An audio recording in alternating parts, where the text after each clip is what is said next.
Est-ce que tu t'es déjà demandé pourquoi la plupart des couples aujourd'hui ne durent pas ou ont beaucoup de difficultés à durer? Eh bien, c'est parce que ces couples n'ont pas posé ce qu'on appelle un cadre relationnel. Le cadre relationnel, en fait, ça va être une discussion posée où on va se dire: ça, je veux, ça, je veux pas, ça me convient, ça ne me convient pas.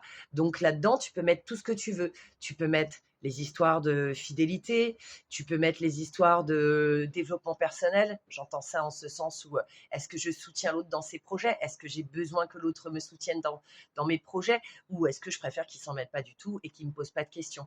Le cadre, amical, sortie tout le temps ensemble, pas tout le temps ensemble, de temps en temps ensemble, mais de temps en temps sans l'autre.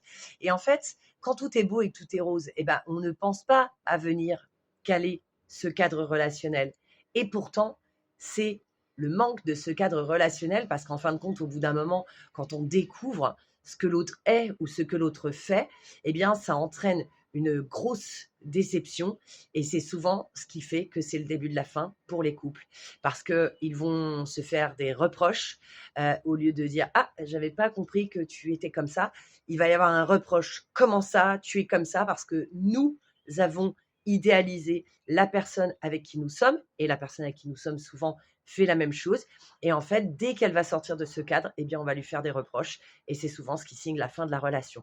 Donc, pour vos futures relations, pour tes futures relations, si tu as du mal à tenir en couple, eh bien, pense dès le début à mettre, dès que tu sais que ça va un petit peu avancer entre vous deux, à mettre un cadre relationnel stable sur lequel vous communiquerez tous les deux. Et voilà.